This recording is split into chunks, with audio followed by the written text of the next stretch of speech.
Hi, I'm Mitch Gallagher. Welcome to the Sweetwater Minute. We have a special guest with us here today. This is Anthrax.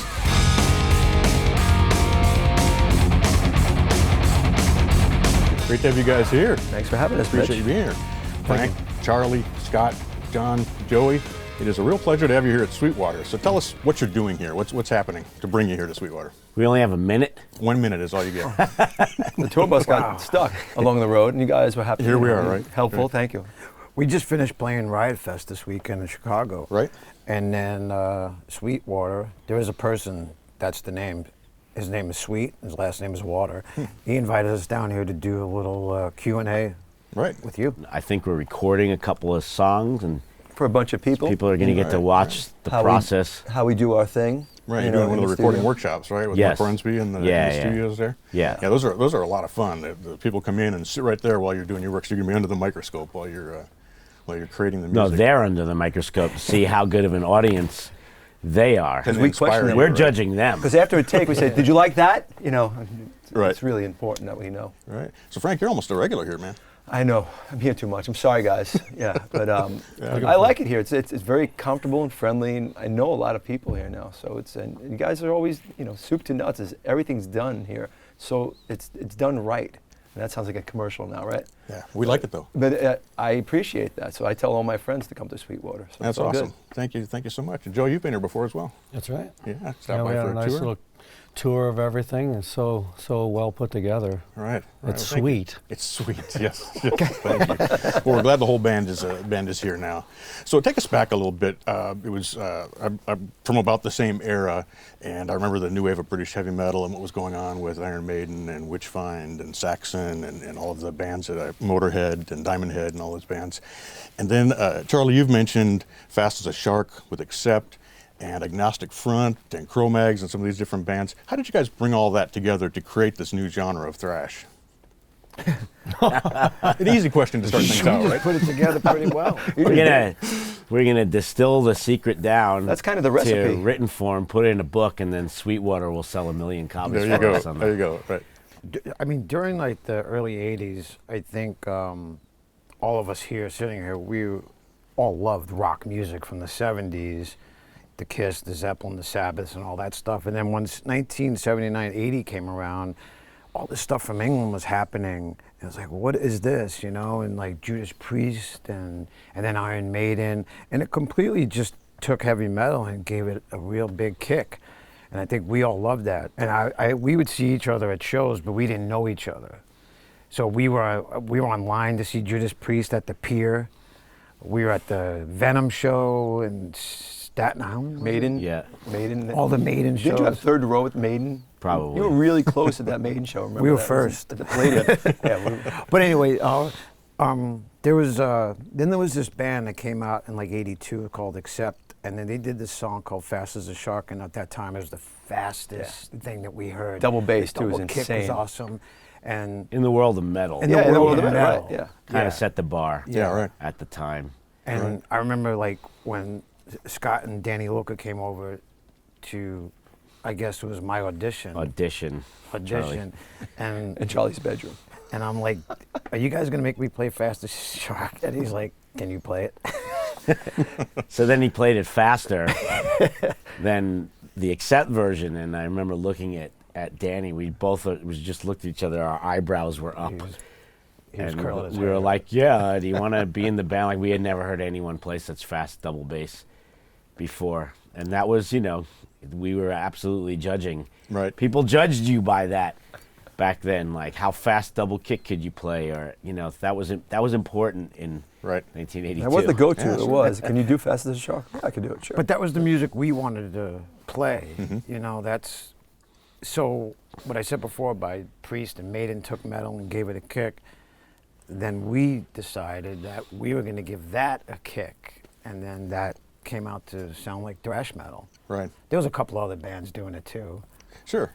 Sure. Well, that's an interesting thing, though, because when a scene like that comes together and something emerges from it, what are the ingredients that bring all that together to all of a sudden you have this new genre that kind of occurs and a scene kind of gets built around it? Yeah, you just work your hardest to get people to pay attention in any way possible, because nobody cared about what we were doing in 82, 83, except for the dudes in the band and some friends. Right. You know, but then you start finding out about other scenes developing around the world. Like in the Bay Area, you had, I don't know why I go like this, like that's where the Bay Area In that camera right there. but you had, you know, obviously Metallica and Exodus. Yeah. Just to name two, but you know, you had Slayer also on the West Coast.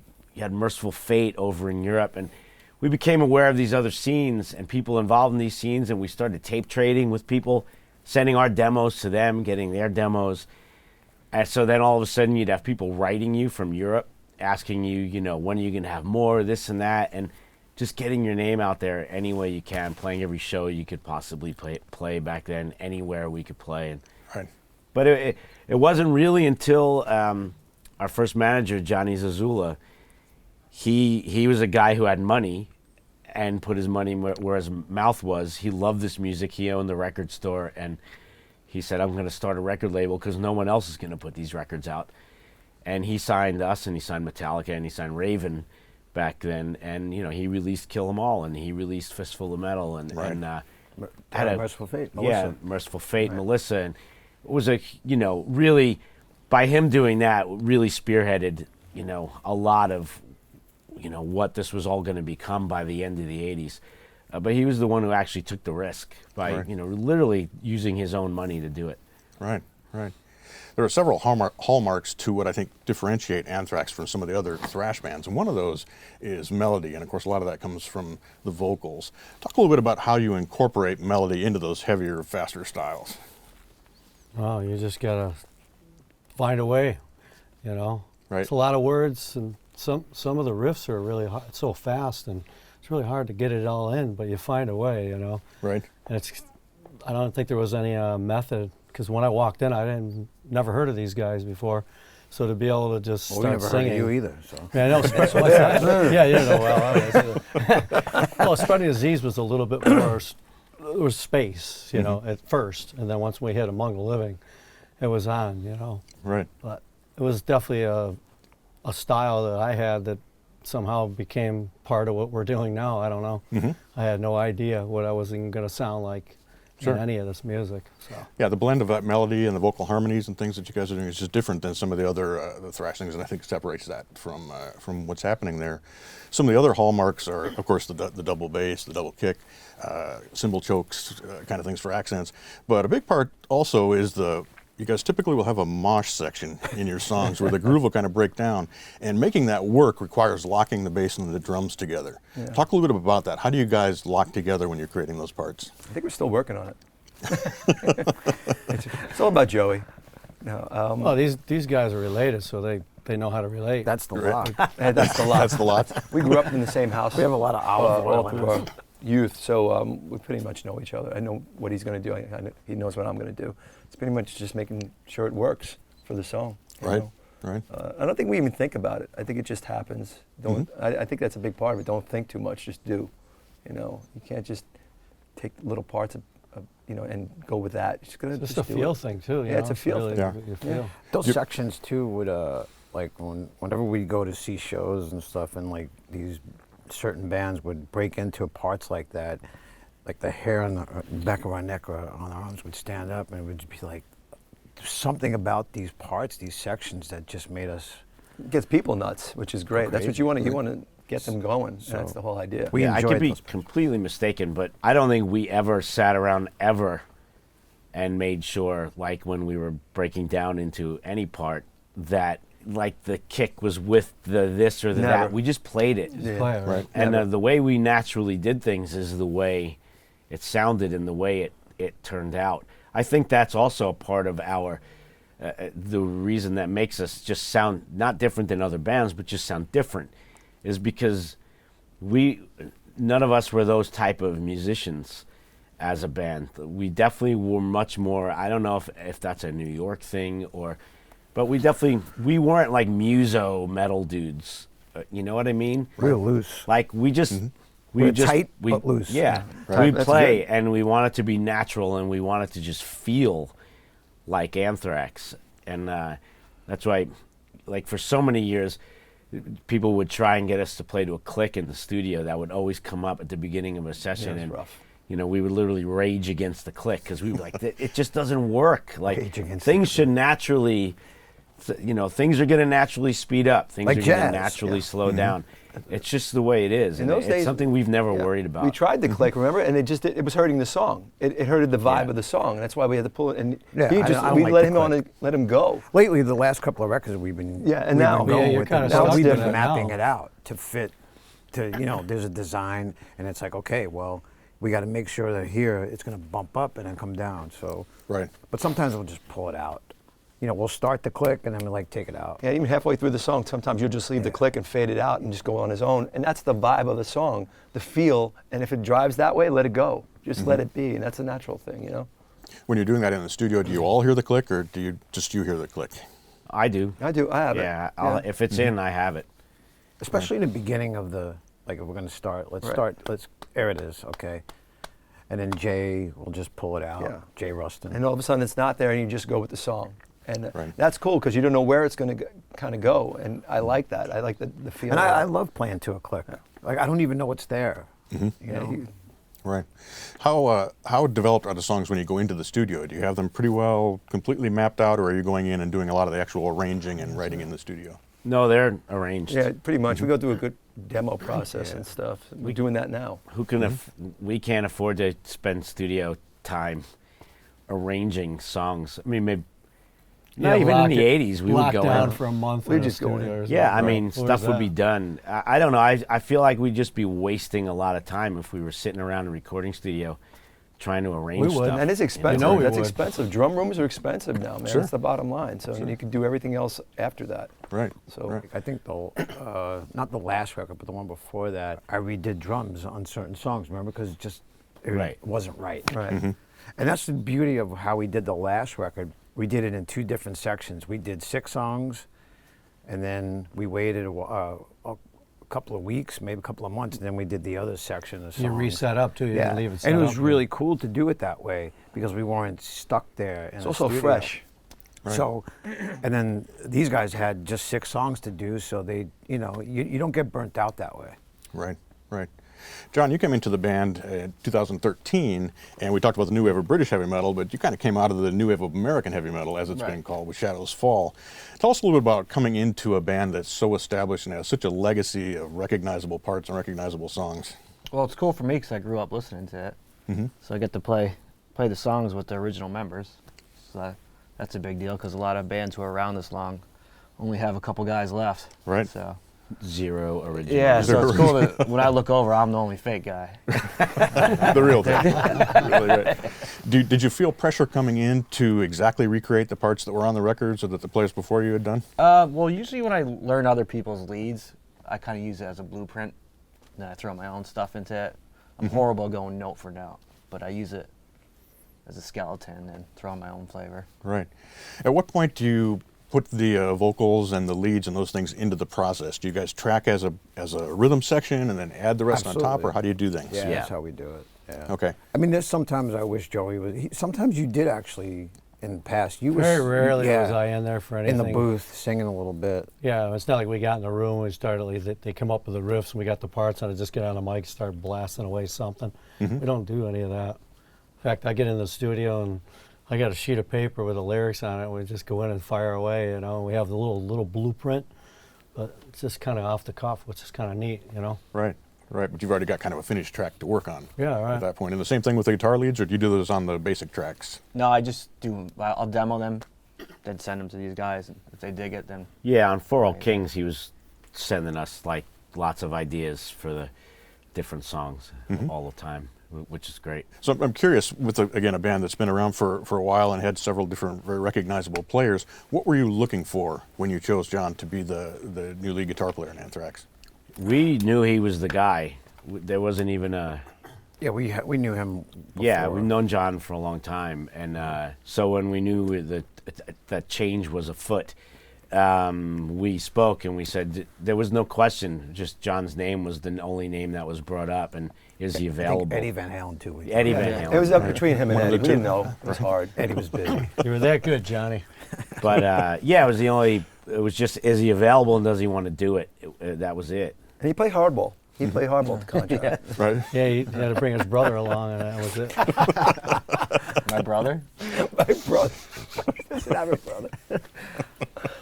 You have a brother? So, Yeah. so tell us a you little do? bit about where the songs come from. We've talked about the production of the Brother songs, but Bittner. what is the process of writing them and putting together the arrangements? Back in the old days, we would go into rehearsal and then do it that way. These days, like, I'll either send an idea or something like that and then just build on it. Lately, I've heard these other bands come out with songs, and I just don't feel like they put their heart and soul into them anymore. Like, it's just, I'm like, oh, I've been waiting all this time for a new record by this band, and it comes out, and it's like, ugh. What band? Name names. Don't worry, nobody's gonna see Yes, this doesn't get it. Well, nobody's going to see this. Yeah, you wonder if the ideas just become stale for someone, and they can't find anything new. You know, Who Everything's knows? got to come from the heart because you have to live these songs. I mean, we play them. How many? This is 3.5 years we're on this tour. This last record is 3.5 years.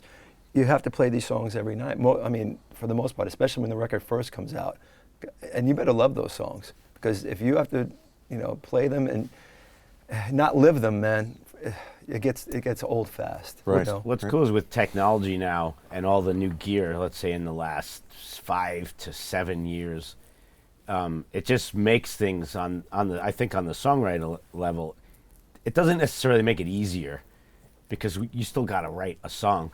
But like when Charlie will send like a demo, he'll email us a demo, an MP3 or something, and it's like, it's got really great sounding drums on it and great guitar tones, playing riffs, and so just in my head when I hear it, that makes it easier because it already sounds a little bit more realized than back in the old days with a tape recorder Little and cassette, hitting play and record on a cassette and Well, yeah. and you don't even have you're just playing an electric guitar without an amp and you're and it's like, yeah, that riff seems cool, but one day we'll get in a room and we'll start jamming on it. But so when you get an idea in an email and it already sounds great, it's more exciting for me in general. It's just like, oh man, that sounds killer. Like, let's dig in. Technology helps a lot now. Even me, I'm really bad with all of that.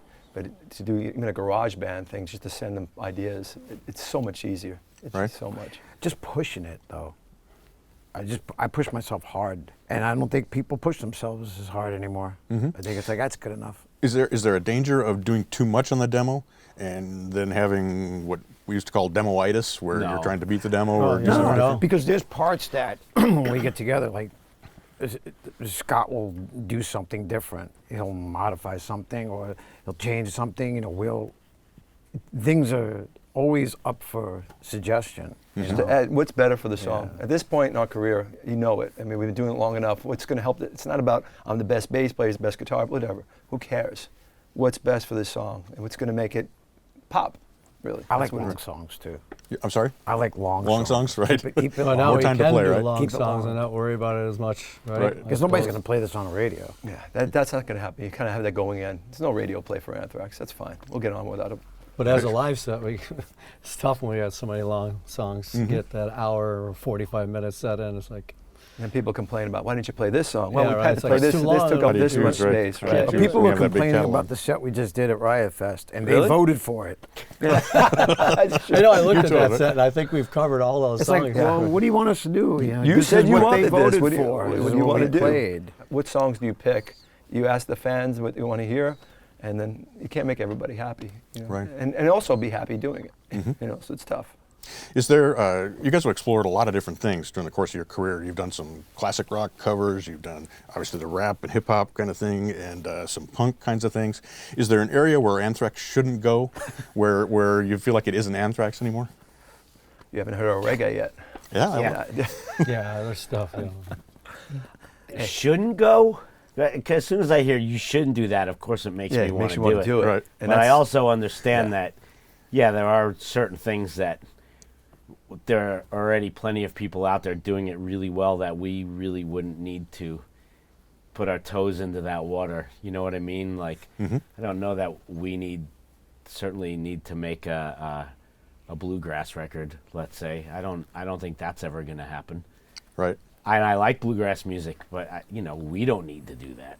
Sure. I have no desire to do something like that. Kind I of guess. stay in our lane, but sometimes go out a little bit. You know, Mm-hmm. it's Yeah, I mean, it's up to me. We would just make album after album of '70s covers, hard rock Yeah. covers. We could do that all all day day we long. probably have a Right. couple of records filled with that. We right should now. just put out like those old compilations that you used to buy on K-Tel? on TV, Yeah, K-Tel right. records. It'd just be us covering all the Top songs. 100 Right. too. I'd buy it. That'd be awesome. much I We try to. feel. That's another one. We try to do them Oh, well yeah. too. I mean, we I do that really stuff care all the about these time, songs. man. The covers that we do. Stuff you'll never try to do do in your lifetime exactly. with any band ever. You Right. know? Right. Right. You talked a little bit about how you have to maintain the passion and staying fresh and touring and being in the studio and trying to come up with new material. What is it that drives that? What is it that makes you want to continue getting out there on stage and getting into the studio? I mean, being a musician is just fun to be able to do that. There's your opportunity actually Yeah. too to do that. For one thing. Because We're lucky we enough to get do this. You get we to? get to do it. Yeah. So I always go back to an interview I read with Keith Richards a long time ago when they asked him, well, when do you think you're already 60 something years old, when do you think you're going to retire? How long could you do this for? And he's like, why would I ever retire? And I feel exactly the same way. Like, I get to do this.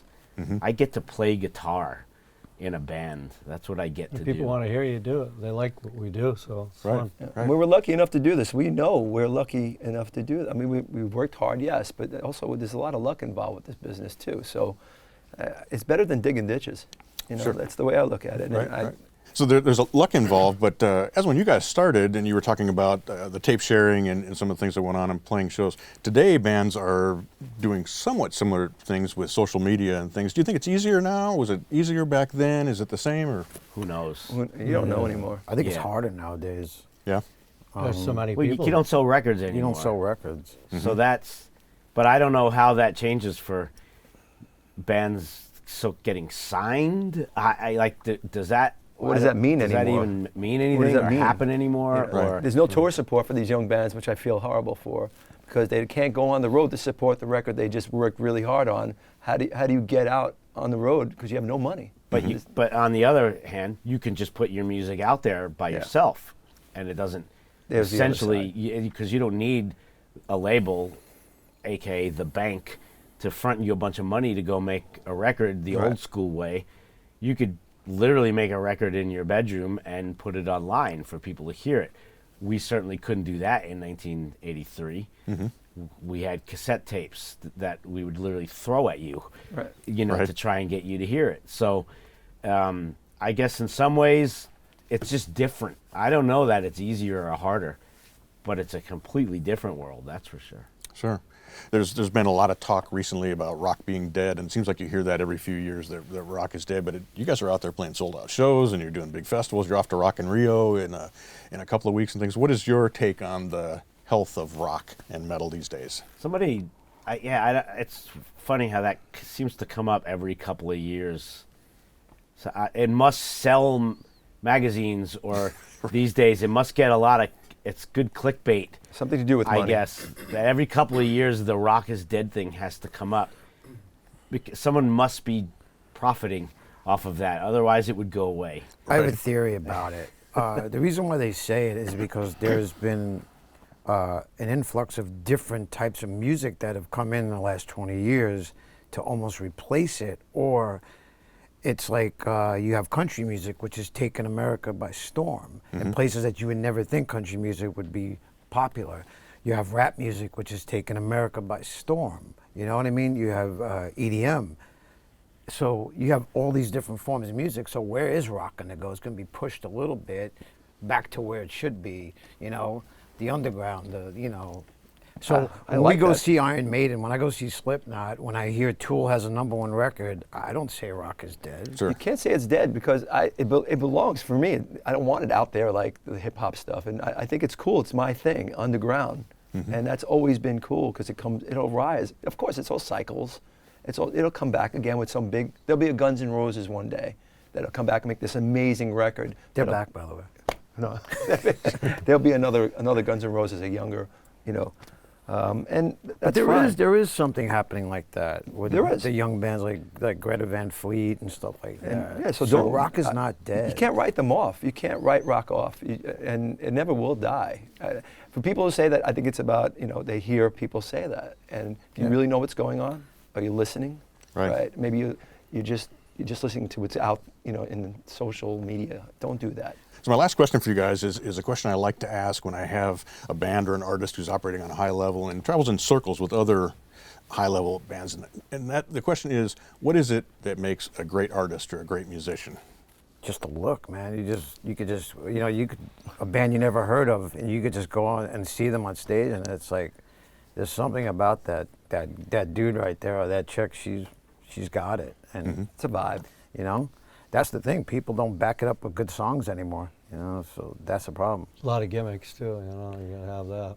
Right. We've been seeing a lot of that on festivals. Like these bands will have more of a show than a song, and it's like, oh, there's been a change. Right. Got to have the substance, right? It's got to start somewhere, and then you build that, and then you can put all the goop and stuff on that, all that, Yeah, I mean, I'm still a strong believer in originality. I'm a real stickler for that. I mean, look, and I know everything comes from somewhere, anything that really comes out in any genre of music, it existed before in some way, shape, or form. It's rare, super rare that you hear something you could actually say, I never heard anything like that. But still, something original. And I think all the best artists and all the best bands are doing something where you instantly recognize it as that person from one note. Whether it's a guitar player, you could play a game where you listen to one note and know it's Eddie, or one note and know it's Daryl, or one note and know it's Jimmy Page, or one note and know it's Ace Frehley, or like just a signature sound. Songwriters, their voice, I think to me that's when because it's so good. You could smell it. It's undeniable. Right. Like I could only imagine being like a teenager, like when Elvis hit. Yeah, because it existed on a much smaller and different level with black artists, but then here comes Elvis. And it's just like he just looks like nobody. You Right. know? the package. And the Beatles. And then the same Beatles. thing. Beatles, sure. You know? Sure. That's the thing. I think about that sometimes, how like that can never happen again. Never happen again. There's nothing that's going to come out and own the world like in that level because everything is so instant gratification, and because of the internet and everything else, it'll just never happen. It'll never happen. It's also the attention span. It's Yeah. also, nobody has that attention span to focus on one thing. There's One so many different song. things, distractions coming at you. What the Beatles did in 8 years, nobody will ever do No. that. No. Right. They could never create that. Beatlemania itself could have been, that's it for them. But they didn't stop. They did, Rubber Soul Revolver, and then they go on to do whatever, Right. Yeah, sure. I'll tell you, Paul McCartney, to go back to your artist, the question about, we just saw him a few months ago at Dodger Stadium, and I'd have to say it's the best 3 hours I've spent at a show ever in my life. Because he opens his mouth and it's your whole lifetime. I feel like that music, it's just a part of our DNA. Right. Yeah, it's a celebration when you go see him. And the crazy thing about that dude is I never saw him take a sip of water throughout the whole show. Yeah. And he was just, He's doing it. He's got a doing flask it. in the boat. he's awesome. We know? can't even either, right? And every song, it's like a nursery rhyme. That's amazing. That's amazing. great writing, Same with it's Elton so John. I nice. saw him a couple months ago, and I was just like, I couldn't believe it. Right. Yeah, You one know? hit after the other. Just weird emotions too. When you hear a song, it's like Those are the takes me best of back the to best. Look at him, summer he keeps going. '72. He could stop too, basically, right? He didn't have to do it. They It's wrote so our great. lives pretty much. If you think about that, those guys. And thankfully, they're in our lives, and still here. Absolutely. So music is important. Yes. Absolutely. And Listen to speaking of, music. will we see new music from you guys soon? Yeah, we're going to record some in a little Yeah, time. it's Oh, on you're going to right. the studio now, right? We demoed a bunch of arrangements on Friday in Chicago. So we're moving forward. Nice. We'll look forward to that. And as I mentioned, you guys are off to Rock in Rio. Yes. Early October. And then First time. next year you'll be off touring Malaysia. First I saw time, there's some things happening there, some different stuff going on. So Yeah, we're kind of doing one-offs in between writing and then eventually getting into the studio and then eventually the record. I would assume the record will come sometime next year, and then and then the whole cycle, starts again. Everybody's asking us about the new cycle. That's when it all starts again. So Right. this has been 3.5 years, so it's coming. So I figured people waited 13 years for a new tour record. They could wait a little bit longer. A few more months won't hurt. it's pretty right? amazing they can do that. Though. That's It's pretty awesome. That's awesome. Guys, thanks so much for coming in. We're glad to have you Thank here. you. I know Thanks, the Mitch. recording workshop is, I think it's sold out. It's going to be a big success. So I think you're going to have some fun doing that as well. And we appreciate you coming by. Great job, man. Thank Thank you. you. Thank you. And thank you for joining me for the Sweetwater Minute. I'm here with Anthrax, and I'm Mitch Gallagher.